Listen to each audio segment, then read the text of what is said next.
guys, we'll be doing a live 5-3-1 on Seth Rollins Dream Matches. So let me bring in the man they call Dave, AJ Strangebrew, and we'll get this. All right.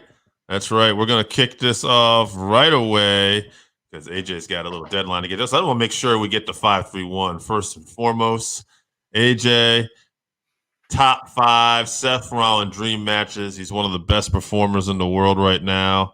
You excited? I am excited. The reason why is because I don't think we see the best of Seth Rollins. I think he has to wrestle down to a lot of the people in the WWE, and I think that he has to wrestle the WWE style match, and it actually takes away from what he actually can do in the ring. It makes me interested to see what his upcoming match with Riddle, because obviously with the new regime, there's probably a little more creative freedom. So it'll be interesting to see how that goes down. All right. So I'll kick it off. I got my first list here from Randy Osga. He's got Shawn Michaels. He's going old school. Shawn Michaels, Mr. Perfect, Ricky Steamboat, Owen Hart, and Jay White. Those are all very good. I mean, I would love to see the Owen Hart one myself. I think Jay White would be an outstanding matchup. Just a good all-around list. I'm a little disappointed that Randy didn't want to see me versus Mr. Seth Rollins. Sorry, I don't know why I was going blank there for a second. I don't know why he didn't want to see that match, but that's fine. I don't blame you, Randy. His lost. I'll give you one more list here, and then I'll let you hit me with a couple here. I got Alex Lorenzo. He's got Gargano, Ciampa, Jungle Boy, Ricky Starks, and Kamaru Hayes. Nobody look out for there, AJ. But those are all very original people. You can tell he must be a fan of the NXT and AEW shows, because everybody pretty much there is an NXT star or AEW star. Although we could see Gargano sooner than later. Yeah, absolutely. So that's an outstanding one. I've got Harry Priest. He's from the Mothership Facebook group. He's got CM Punk, which we expect to see a lot of. Samoa Joe, which we expect to see a lot of. AJ Styles. Yeah.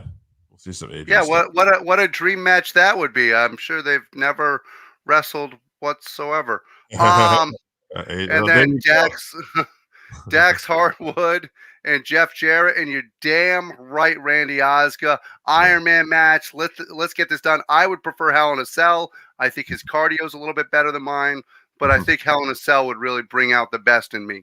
Thank you, Randy. All right, continue. I got another one. Well, Harry Priest also has Jeff Jarrett. Oh, okay. And he's actually said he's becoming a mark for Double J all over again, like it's the mid-2000s, which mid-2000s would actually be like 2050. But I don't want to see that match. I do love Jarrett. Jarrett's fantastic. I don't know if he could still go with the likes of Seth Rollins. It'd be interesting. No, I would not put that on as a dream match. Even Jeff in his prime. I mean, I don't know. I mean, Jeff was good, but I don't know if he'd make my dream match list. But I got Mike Flynn. He's got HBK, Will Ospreay, Kenny Omega, Bret Hart, and the whole effing show, RVD.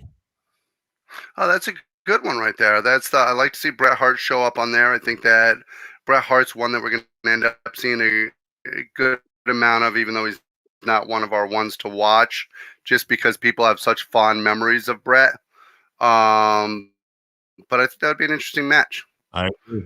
I'm going to knock out 2 real quick, because I think that you did 2, I did 1, and then you did 1. Just so that we keep this even here. I've got Mothership Facebook groups Kenny Color. He's got CM Punk, Samoa Joe, Kenny Omega. He's also got Shawn Michaels and Mick Foley. And then I actually got lucky today. I've got Producer Joe, who's got Okada. He's got Effie. He's got Nick Wayne, Alec Price, Kenny Omega, and then he's trying to invoke some weird rule from somebody named Jake.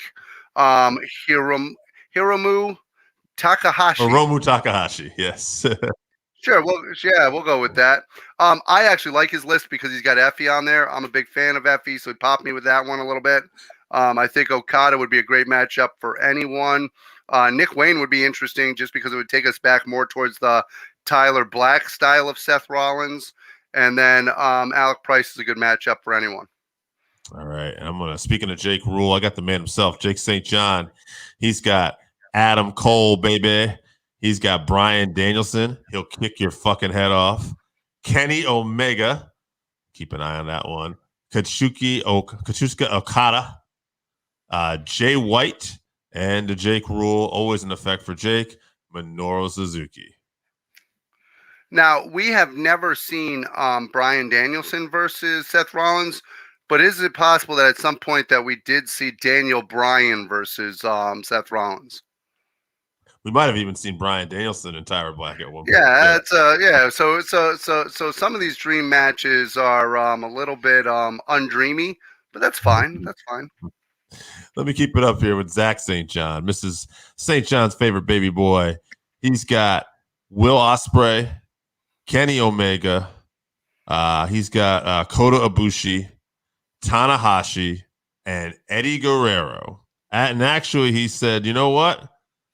He says, take Guerrero off that list. He just wrote him down. Put Naito in there. That's all right. Eddie's off a lot of lists, including those people that are alive. We've got Ariel Agbagalog from the Mothership Facebook group. I think you purposely just gave me every hard name to say this week, but it's fine. We've got Jay White, CM Punk. Jay White's showing up a lot for somebody we weren't watching for. Owen Hart, Christopher Daniels. I would love to see Christopher Daniels, especially in his prime at that point. And then we also have Okada. Okada it is. And then I've got also from the Facebook Mothership Facebook group, we've got the Brooklyn Brawler. This is from Derek Rolando, by the way. We've got the Brooklyn Brawler, Coco Beware, the Mountie, Battle Cat, and Max Moon. Now that sounds like a bad list when you hear it, but I want to tell you something. Coco Beware would have been a hell of a match. Back in the day. Max Moon was Paul Diamond. That would have been a hell of a match. Battle Cat was Brady Boone, who was a hell of a worker, so that could have been a hell of a match. And let's face it, the Mountie himself, Jacques Rougeau, actually could wrestle a hell of a match. So while his list looks comedic on top, I think it's actually one hell of a list. That's right. I got our friend Scott. He's got Will Ospreay, Kenny Omega, Eddie Guerrero. He's keeping him on the list. Shawn Michaels, and Toshika Kawada. Oof. Easy for you to say. It was. I got Blaine Van der Green. This is but Van der Green you struggle with. Yeah. He's got Adam Cole, CM Punk, Kenny Omega, Will Ospreay, and Sammy Guevara. And I'm going to give you one more because it's the final one off this Facebook page I got here. Steven Brown. He's got Okada, Ospreay, Darby, Naito, and Tanahashi. All right, so just a quick count for you real quick here. We've got Kenny Omega in the top spot with 5. We've got CM Punk coming in close with 4. We've got Mr. Okada himself tied with HBK at 3. We've got Samoa Joe at 2. And we got AJ Styles at 1, which is interesting since that is not a dream match that has happened. And Jay White has 3, even though we're not counting him. So I'm sorry, Jay White. Why don't you hit me with a list here? What do you got? I have Cal Hawks from the Mothership Facebook group, which I seem to be covering their whole page. CM Punk. We've got Kenny Omega. We have Tanahashi. And we also have Roosh. Now, not from the Mothership group, Facebook group, I have Charlie Hill. He's got Kushida. He's got Johnny Gargano, Christian, MJF, which is the first time we've heard this one. And then here's a good one that I think you'll pop for, Nick Aldis. I like Nick Aldis. Nick Aldis is the man. No doubt. NWA 74 this weekend. Check out our interviews with AJ Kazana and Joe Galley as we get ready to help promote that. I was hoping you were gonna. I was hoping you were gonna hit that one off the tee that I threw up there for you. Yeah, that's good. And then we got John White. Who did you just have from? I had Charlie Hill. Right. Oh, okay. Well, John White, the similar list. MJF, CM Punk, Kenny Omega, Will Ospreay, and Eddie Kingston. The other Eddie. I would be very happy to see an Eddie Kingston match. I'm going to give you Josh DeBoard. He's got, oh my goodness, Charlotte, Tucker, JTG, Mila Jax. I think he means Nyla, and Orange Cassidy. Thank you. Wow, Josh, thanks for that. I've got Dave. Don't call me Fabian Fabe, and he's got Shawn Michaels. He's got Kerry Von Erich, which is a good one. That's a great one. You know what? I'm going to go even further with it. I'm going to go with two-footed Kerry Von Erich. And then we're going to go Bam Bam Bigelow, Raven, and Tajiri.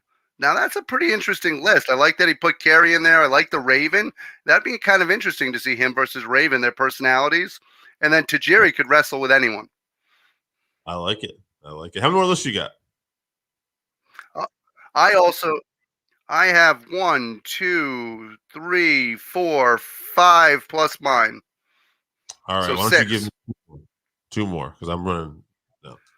Well, here comes Jesse straight from New Hampshire. We've got Kenny Omega. We've got Eddie Guerrero, which I'm surprised Eddie's only got 2 because one was taken away. We've got Chris Benoit because some people like dream matches and they don't hold killing people against you. We've got Okada, and then we also have the Dynamite Kid. How is this the first time we're hearing the Dynamite Kid? It's interesting. Yeah.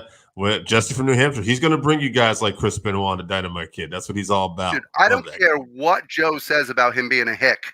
I absolutely believe that Jesse comes up with great list after great list. Thank you, Jesse. Killing it. Continue, please. We've got Warren Marlowe, and he's got AJ Styles, the match that's already happened. Triple threat match with Cena and Brock. Never seen that before. He's got Randy Orton. Wow, God, hopefully we'll see that sometime. Triple H, never seen it. And Cody Rhodes. Wow, way to come up with the dream matches. I believe that's Warren Marlowe. All right. Yes. Warren, right. Already seen every match on that list. Marlowe, yes. You might have been in the Marlowe. All right, give me one more list. All right, I've got Joshua Daniel Rathbun. Almost want to say Bun, and he's booking the Territory Facebook group. Hell in a Cell against Bog Time. I assume he means Big Time backs. She just dry pegs. Whoa, maybe we shouldn't talk about this one. Okay. I should probably maybe I should read this one before I actually start saying it out loud. Never mind. Let's just say he taps out in 10 to 15 minutes. Okay. Joshua wants to see him, and that's it for Josh. That's it. Okay, you know what? Yeah.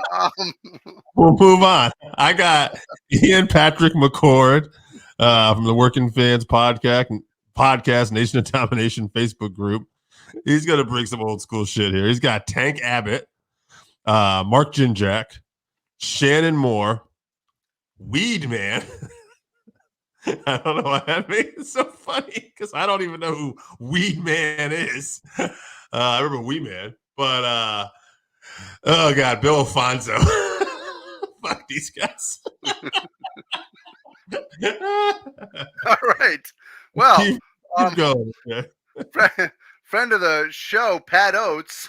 Yes. Also one of the funniest comedians. If you get a chance to check him out doing his stand-up or any of his podcasts, please check out Pat Oates. Absolutely hilarious. Friend of the show. He's got Kenny Omega.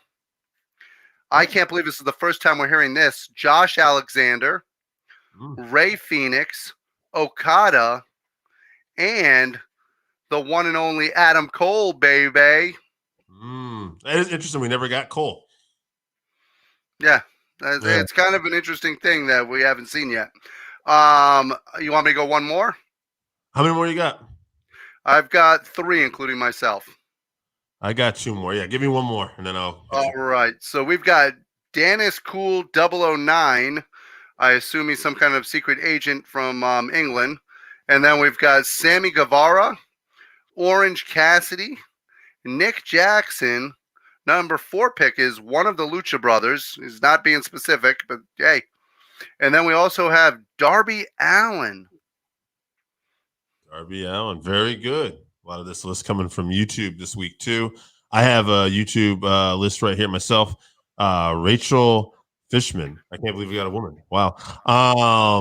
Rollins versus Ambrose versus Reigns. Okay, so he wants to see all Shield go at it again. That would be pretty cool. Well, considering the difference in how each one is now compared to when it was then, I think it would be an interesting match. As we see in the comments here, this might have been the first ever women's list. So she's got CM Punk. We got also Rollins and Becky Lynch versus Charlotte and Andrade mixed tag. I like it. And then a final person that's going to be gaining some votes here, HBK, Shawn Michaels. And then I'm surprised we didn't hear Seth Rollins and Becky versus Edge and Beth Phoenix. We do have producer Joe's brother coming into us right now, hot and live. He's got Will Ospreay, Ricochet, Riddle, Andrade, and Okada. Okay. All right. I'm going to give you my list. I wanted to be different. I wanted to try to think of people who they would get because there's so many good people to wrestle Seth Rollins. I had this theory. I'm like, I could probably come up with different people we haven't even mentioned. So if I got one that we mentioned, so be it. But I'm going to give you some names I didn't hear. All right. Number 1, Barry Windham. Top of my head. Number 2, Big Van Vader. Would have been a great big man match. Number 3, Davey Boy Smith, the British Bulldog. Number 4, Kevin Von Erich. And number 5, kind of surprised this guy didn't get mentioned, actually. Stone Cold Steve Austin. I think that would have been a fun one. That's actually a hell of a list, Dave. And you know what? I'm proud of you. You came through this week. Good job. I got a list for you. I also have Barry Windham because I think that would be one hell of a match. So I'm glad I let you go first. Then I actually have also from World Class Championship Wrestling. I do not have one of the Von Erichs. I actually have Gino Hernandez. I think that heel Gino versus heel Rollins would have been one hell of an entertaining match, an entertaining program all around. I have, after that, the Dynamite Kid, Josh Alexander, and my final one, because I think that they just would have matched up really well, is actually Jushin Liger. I'll throw in 2 more names, and then we'll go to the tally. Macho Man Randy Savage. Don't know if I heard him mentioned. Which we did not hear at all. And Jake the Snake Roberts. Yeah, they both would have been good matches, especially psychological wise with This might sound weird because it's not your classic wrestler, and I think that's what people think. But as a Rollins being a bump machine, he could have been just a good opponent for Hulk Hogan as a Mr. Perfect or somebody who bought the best matches out of Hulk Hogan in that era. I would think it along the same lines because he's such a bump machine. Bruiser Brody. It would have been awesome to work with Brody. Brody probably ate him up. All right. What do we got for a tally here? Who are our final votes? So we've got Kenny Omega. He walks away with it with 9. Okada is not in second place because CM Punk's got 7, but Okada is in third place with 6. HBK with 5. AJ Styles with 2, even though we've seen the damn match 1,000 times. Samoa Joe with 2. And Eddie Guerrero, thank God we counted him. He's got 2. So Omega was 1. Omega, Punk, and then Okada. Okay. Omega, Punk, Okada. All right.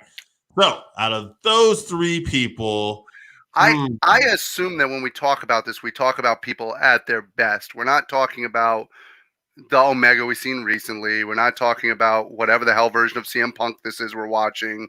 We're talking about people in their prime. Okay, I just want to make sure we're on the same page here. Because before we go into that, this is going to be very important because Punk and Omega right now, I'd rather see them wrestle, somewhere on a bench. So Okada might be the best wrestler out of the three. However, that's impossible because CM Punk's the best wrestler in the world. To quote John Maxwell, the best in the world, my ass. So I think Okada's the best, but I think how did Bryan Danielson not make the list more? Criminal. I can't believe I didn't mention him actually. All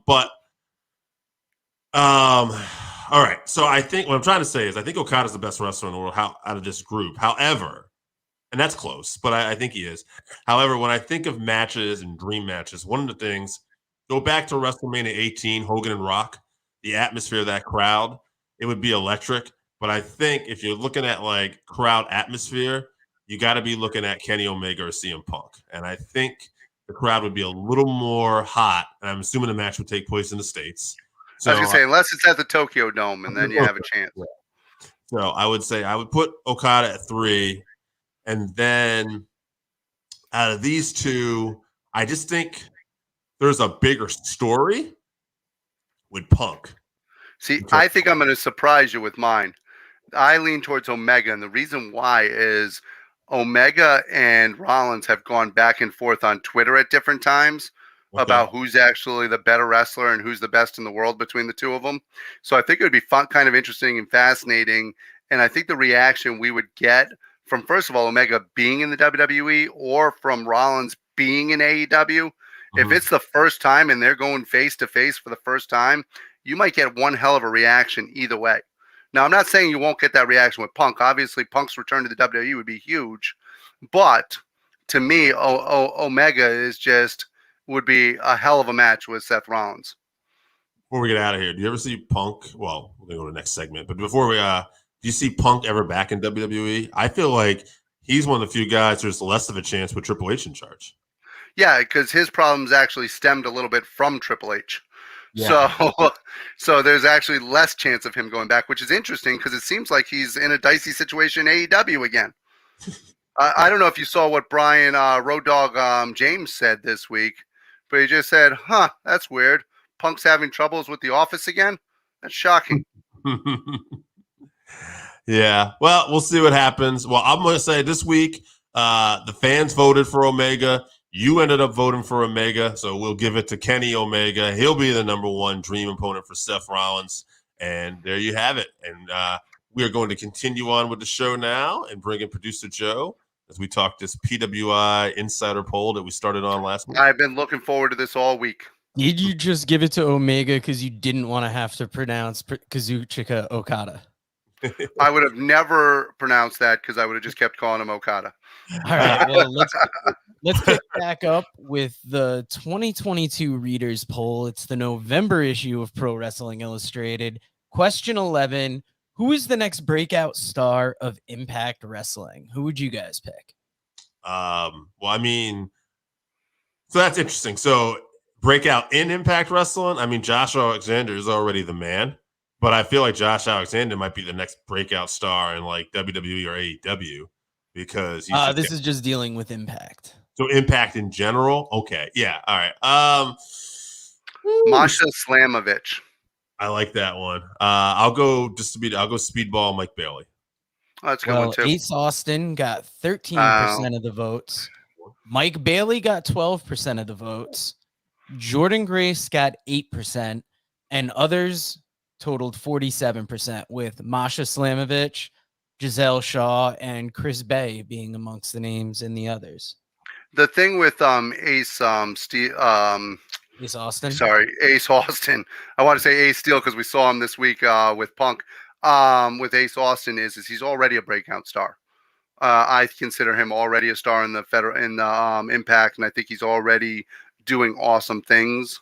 So to me, Mike Bailey's a little bit more of a breakout still than Ace Austin. Yep, and with a lot of these lists, you got to keep in mind it's over the course of this year. And over the course of this year, I don't know how much New Japan you watch, but who is the next breakout star of New Japan Pro Wrestling? I don't think I watch enough to actually pick the next breakout star, to be honest with you. I watch a lot of the big events, but I watch primarily the big matches. So my guess would be people that I'm watching on those big matches are already broken out. So it's not really fair to call them a breakout star just because I'm not more familiar with the undercard. I've been watching a little more New Japan Strong lately, and there's a lot of like up and coming people on that. But man, some of those up and coming people that are getting pushed right now are guys that have been in the business for a while already, like Filthy Tom Lawler, Fred Roster has been around for a while. So that being said, I'll go with a tag team. I'll go with Aussie Open. All right. Well, Shota Umino got 12% of the votes. He is a young lion that has currently been doing his excursion in England. Juice He was actually Robinson gonna be my pick, which is surprising.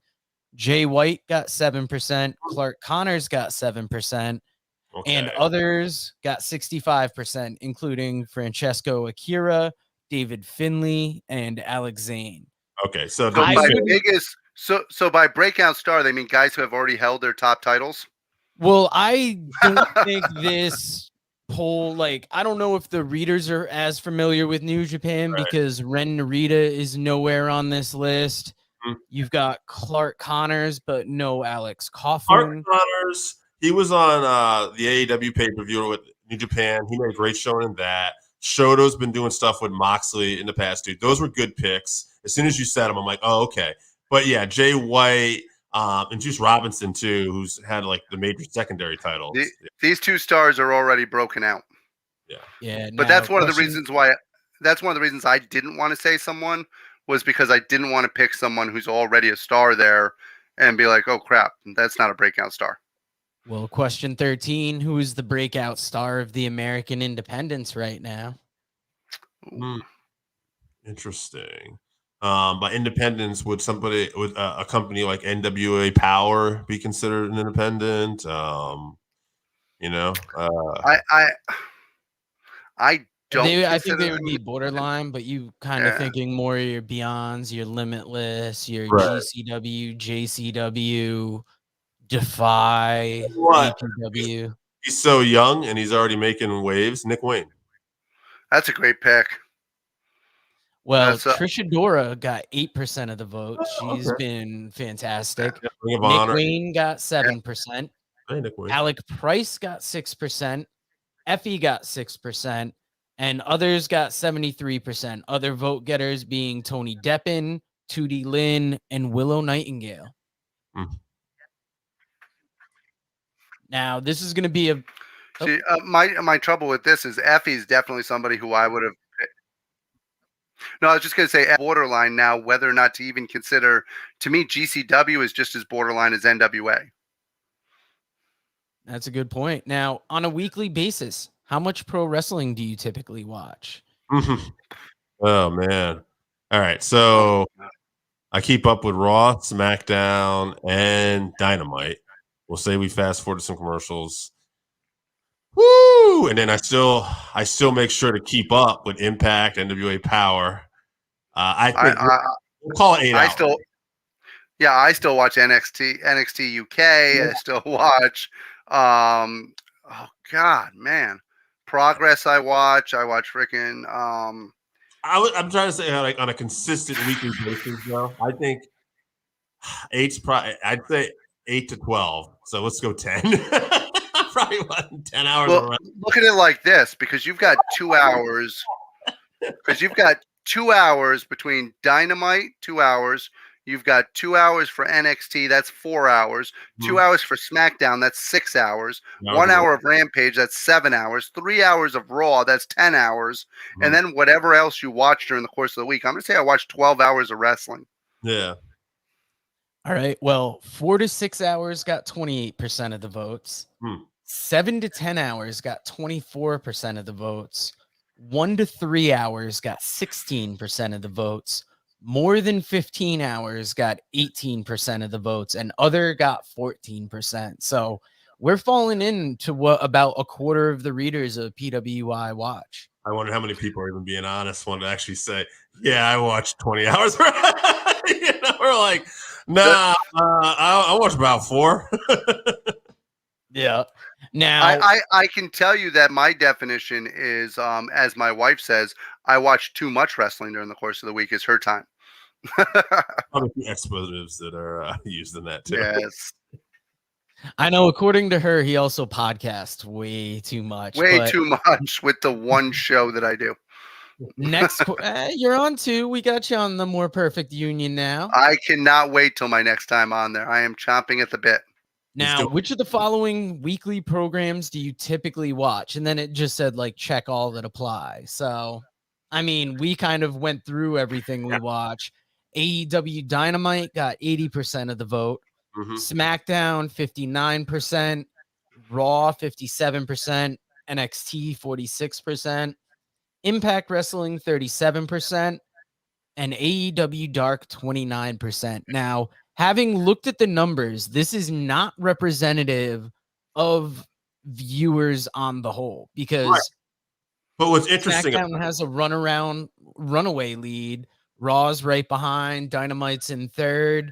And then Impact, New Japan, Dark, they're all lower on the scale.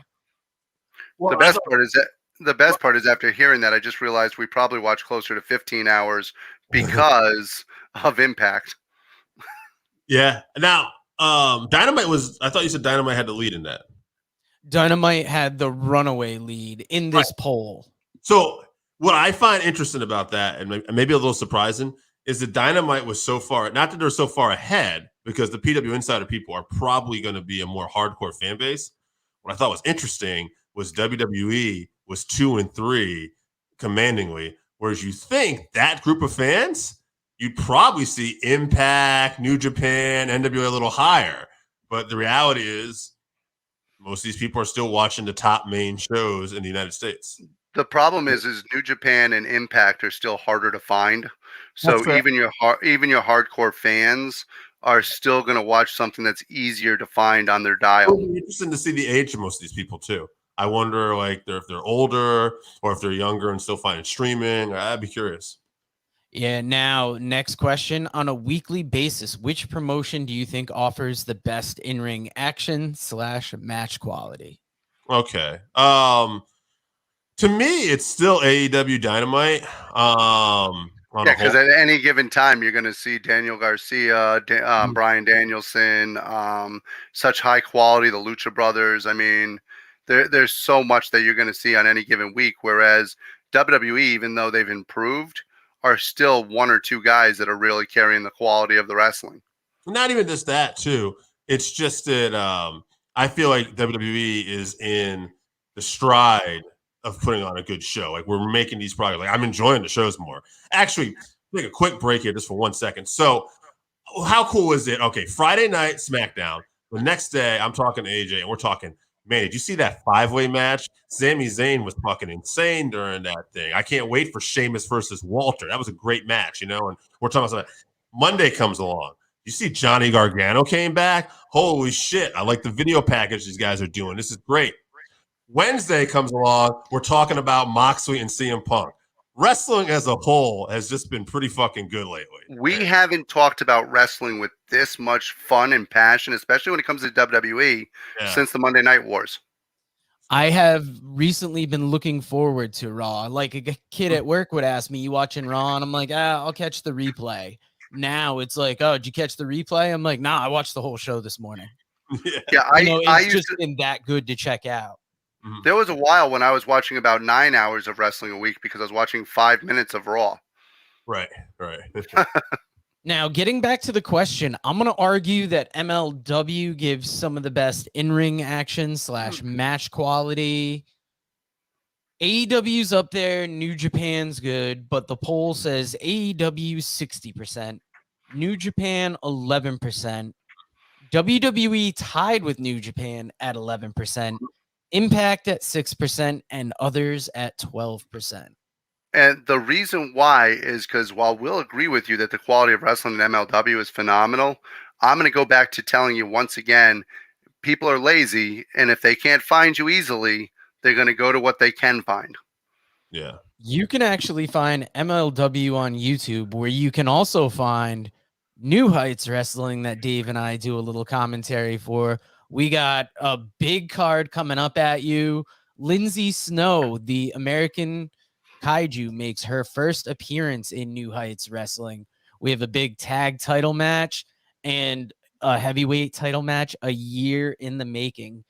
Getting back to the poll, on a weekly basis, which promotion do you think offers the best storylines? Oh, okay. So that to me again is going to be AEW. Now again, It's changing though.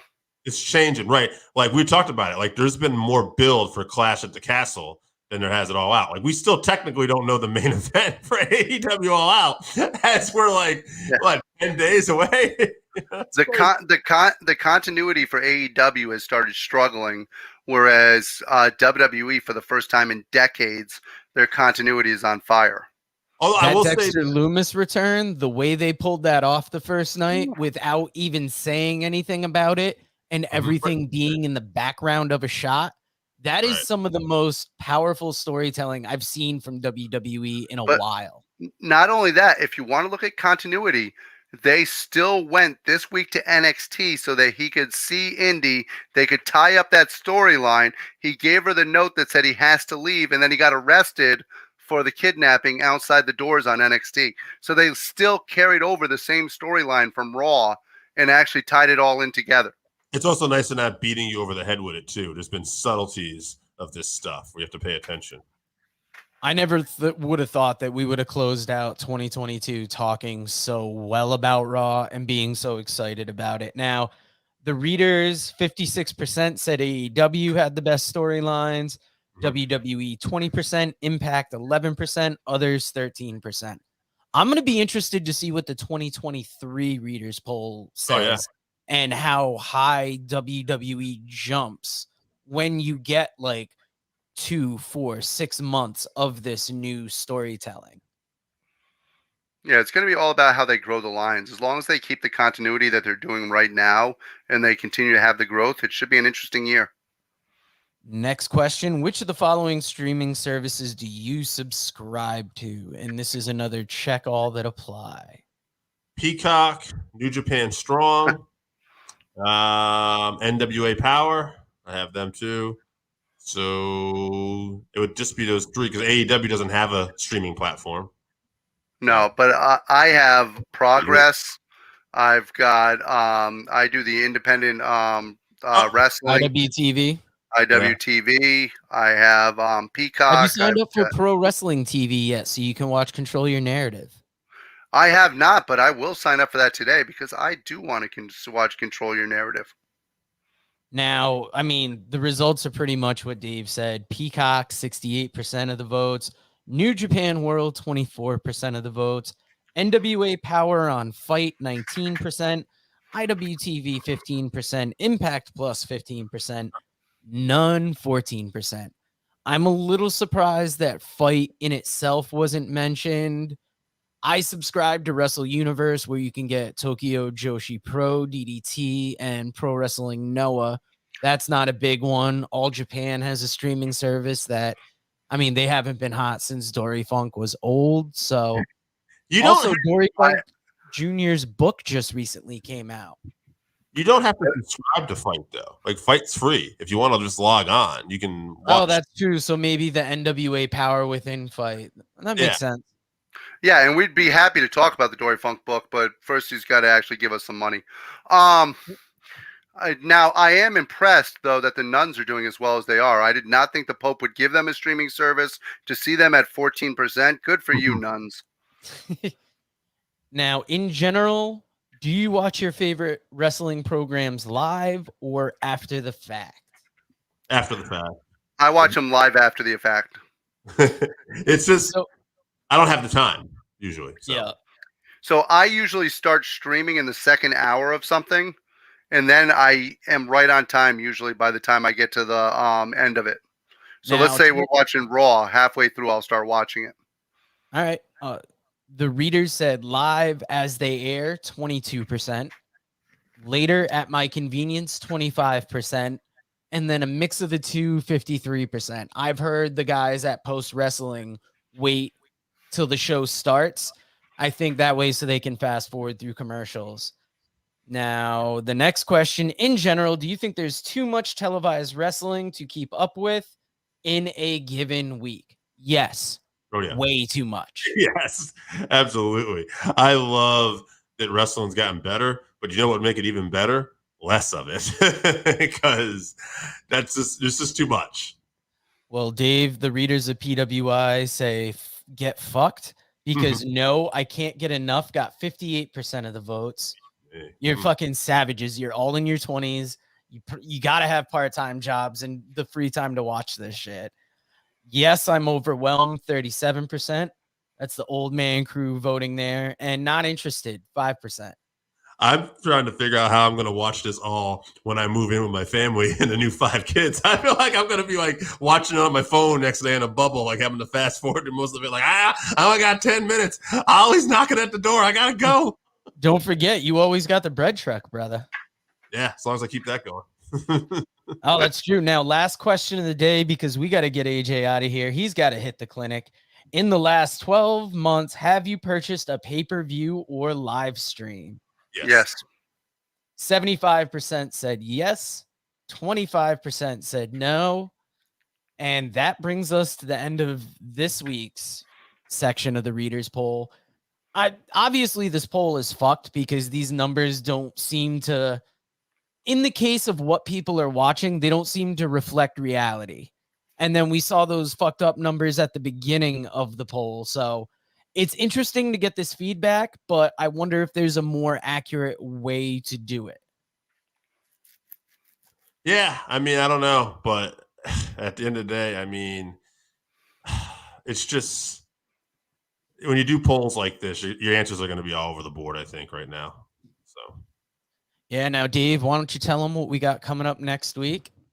Okay, we got top 5 John Moxley matches. I will not be here next week, but AJ and Joe will be carrying the team because I will be out there slinging that bread for Labor Day weekend. You know, some people might even say I'm a goddamn hero. You're welcome, Danny Moff. But you know, these guys are going to talk John Moxley matches, and that's going to conclude our best of 5 through 1 with the Shield. And we're probably going to have some interviews coming up at some point that we already did that are on YouTube. Might make our audio at some point next week or two. No pressure, Joe. I don't know when they're coming out, but look for them on YouTube. Joe Galley, AJ Kazana, and we're talking NWA 74, which is this weekend. I was going to say that Joe Galley is going to be an excellent That's actually going to be later in.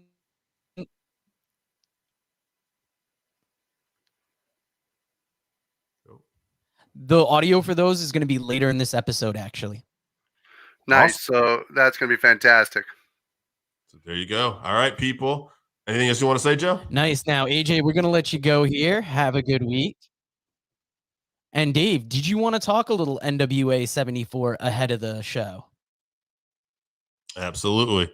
Let me see here. You got the matches pulled up here because I can do this here. No, I was hoping you could pull them up, and I was gonna throw it back because yesterday, if you're watching this live, we talked to Joe Galley, and having him and AJ Kazana on ahead of NWA 74 was, you know, a great honor, especially the second time Joe came on. AJ from a wrestling family, and just to get those opinions ahead of such a historic event, an anniversary event at the Chase Hotel in St. Louis. I'm on the edge of my seat for it. I'm excited. A lot of great stuff. Yeah, let's go to night 1. How about this? EC3 is making his debut. This is something me and Joe Galley didn't talk about yesterday against Matthew Mims, Big Mims. EC3 and NWA. I'm kind of curious to see where this goes. I was watching a video on YouTube that used this match as an example of why Control Your Narrative is supposedly dying, they said. I don't see it quite that way. I see it almost being a co-branded opportunity where EC3 was wasted in WWE. I think he's done, I'm not going to say great on the independents, but he has been making a mark. And I think he's got to get the win in this match. He's trying to do his own thing. Yeah, I think he'll get the win. And I know that the guy that used to write for NWA and help produce it, Dave Lagana. Yeah, he was a huge fan of EC3, and he said he never knew why WWE didn't push him because he had everything they were looking for with him. So it'll be interesting to see how he does in NWA if he's going to stick around. But yeah, I think he could be a big star in NWA for sure. Matt Cardona and an opponent of his choosing, Cardona's choice. This has got to be a sham. This has got to be an angle where Matt's going to pick some jobber up. He's pissed. I get it. So I'm going with Cardona on this one all day. I know National Dog Day and Paco decides to speak up. I'm thinking it's going to be Cardona's going to bring out Swoggle as his designated opponent. He's in the hospital, though. There was a picture of him on social media right now in the hospital, so hopefully he's okay. Oh, shit. That's a great pick. Cardona already got it that ass, and now the NWA is going to suggest the real opponent. I think it's going to be a thing where he suggests an opponent. It's going to be one that should be easily defeated, and then there is going to be some kind of replacement, and he's going to get an actual opponent. Maybe. Yeah, I'm interested. Maybe Tim Storm. It could be one of those surprises that Joe Galli alluded to. I'm going to watch to see. I can't pick it, but whoever Cardona's opponent is going to be the one to get the win. Interesting. All right. Here's another match me and Joe didn't talk about yesterday. Bully Ray versus Mike Knox table match. Bully Ray, more of the legend here, but Mike Knox is involved in more of the storyline with Cardona. Although Knox did beat up Bully Ray at a taping. So does Bully Ray get the revenge here? Yeah, I think Bully Ray gets the win. It's been an interesting little feud that they've built up over this season. And that's one of the things I like about NWA is they've got like this season format where it goes from pay-per-view to pay-per-view and you get those stories that continue through it. So I'm interested in this match. Bully Ray gets the win. All right. Now, me and Joe Galli talked yesterday about Camille versus Valkyrie. So what I want to talk about here is the Burke Invitational Gauntlet match. All right. I'm going to give you the participants because whoever wins this match is getting a shot at the winner in night 2 of Camille and Valkyrie. We got Samantha Starr with her mother, Baby Doll. So I've never seen Samantha Starr wrestle before, but apparently this is Baby Doll's daughter. Kylan King, who's been getting a lot more time on AEW Dynamite recently. Tootie Lynn, Missa Kate, Max the Impaler with Father James Mitchell, Maddie Rinkowski, Angelina Love, Genocide, Natalia Markova, and Taryn Terrell. So what's going to happen here? And who do you think, I mean, is Camille keeping her belt? And then who do you think she's facing? Or is it Valkyrie? What do you think's happening here? Camille is keeping the belt. And it could go, if they want to stay with just like an NWA name, Genocide would be the choice. Max the Impaler would be another interesting one, especially with Father James Mitchell. I believe Max is a non-binary competitor, so shout out to all yous out there. And I'm going to say Kylan King. I feel like she's just on too good a streak. So Kylan King loses to Camille night 2. She had a great match. This reign of Camille just keeps on. She had a great match with Camille on the last pay-per-view. I'll tell you what I'll do. Just for shock value, I'll say Kylan King gets it. She's the man to start the thing. And then I say Kylan King pulls it off the next night. Upset. That's a hell of a way to come out of the weekend. It would be cool. I'd like to see it. I'd like to say, I was wondering because she's been pushed on AEW if Billy Corgan would be worried about her leaving to go to AEW. But I don't think Billy worries about that stuff. I think he concentrates on his own storylines and he's got a unique set of circumstances. Let's watch an interview with Billy where he talks about, and AJ Kazana kind of talks about this a little bit too, how you can kind of buy your way. I feel like this is a shot at Tony Khan, by the way, but you can kind of buy your way with a lot of money into TV and, get yourself up and maybe be in the red. He said, I want to develop a fan base. I want to make a real legitimate connection and build myself up from the ground up. And then we'll start putting more money as time goes on into this. Yeah, if I were NWA, I wouldn't be as worried about Tony Khan. The company that I think Tony has affected the most negatively is MLW. Yeah. MLW was at quite a place in the indie scene before AEW popped up. Took Tony Schiavone, took MJF. A lot of the big stars that were signing with MLW about that time got scooped up by AEW. And NWA's kind of done their own thing. They've been perfect in this co-branding where they'll work with Impact Wrestling, they'll work with other companies, and it's not in a competition way. It's almost in a spirit of collaboration, almost like the old NWA was. Yeah, and Billy also did say he's open for business. He'll work with anybody, WWE, AEW, and I liked what they had with Marty Scurll in ROH going into the end of season 1 of the return of NWA Power. Yeah, in fact, I'm trying to find the match here, but Davey Richards, there it is, will be defending the MLW National Openweight title against Thrill Billy Silas Mason. So there you have it right there, some MLW collaboration already. I expect Davey Richards to keep his title, by the way, too. I was excited when Joe Galley mentioned that match. Seeing Davey Richards on this card and defending that MLW title, that's going to be great. Yeah. And obviously he's going to keep it. Yesterday, there's going to be it's like a 10-team battle royal for the United States Tag Team title. I'm very excited we're getting the United States Tag titles back just because of the history. It reminds me of the Midnight Express, as I said to Joe Galley. Like, that's just who I think of when I think of the United States Tag titles. Who's going to get it? I mean, there's a lot of teams in this I could mention. I'll just say the Fixers are a team that NWA seems to really put focus on. They've kind of given their own special show and stuff at times. And I think the Fixers might do it, although the Country Gentlemen, AJ Kazana and Anthony Andrews would be another pick. Yeah, like I would like to see somebody like the Fixers, even, God, if OGK was in there, Taven and Bennett, but seeing a homegrown NWA team like Kazana, that would be an interesting pick. And I think a good way of almost rebranding those US titles, the US tag titles that we haven't seen since what, the 80s? Yeah. So, I mean, it's been a long time. No, I want to say there might have been a little early resurgence in the 90s, early 90s, because I remember the Steiner brothers had them for a little while too. Okay, yeah, I can see that. Yeah. So we'll do 2 more matches here. Got that big tag title match that I'm excited for. I see the champions retaining.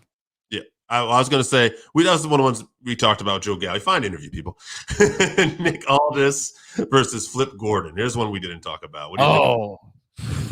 Flip Gordon back on kind of a stage here. Yeah, I was sad that he didn't come over for ROH. I think he's been kind of doing the independents and going with Control Your Narrative. God, Aldis is going to win that, but that's going to be an amazing match. And even though I did talk about this with Joe Galley, I guess if we're going to have to talk about this show, night 2, main event, Tyrus versus Trevor Murdoch. As Joe Galley said, this should be a hoss fight. They're going to lay into each other. He dropped some good knowledge on us yesterday, too, when he talked about that Tyrus, even though Trevor Murdoch, St. Louis guy, learned to wrestle there, Tyrus has a lot of family out there, and he purchased a lot of tickets for people. So we might see the fans at this kind of 50-50. I wouldn't even think that, but, he would have more inside information than we would. Yeah, I wouldn't expect it to be as 50-50. Tyrus is a force in ring. He's going to be quite the challenge for Murdoch, but he's got to retain. Tyrus is a good wrestler. He's a good character on the show. I don't know if he's a world champion, and I don't mean that as a slight. I don't personally see it. Plus this storyline with Trevor Murdoch and just being Harley Race's student, like, how do you not have him win in St. Louis? Mm-hmm. I would agree. I don't think Trevor Murdoch's reign should end here. If anything, I don't think the only other person in NWA right now, currently, that I think should be the world champion is Nick Aldis. Like Nick Aldis has been the man. I think that's been the feud. It kind of reminds me of an old Dusty versus Flair kind of thing almost, with Aldis with the suit and Dusty, you know, and that Trevor Murdoch and that Dusty kind of role, you know, like the man of the people kind of thing. When the time comes, though, who is the next championship contender? That's interesting because then you got Cardona in the wings here. Cardona never even lost a belt. So if Cardona's sticking around, I mean, obviously he could be in that title picture. I got to think that Cardona is possibly next in line too. Like, how do you not do something with him at this point? Very true. All right. I think that's about it. NWA 74. Check it out at the Chase.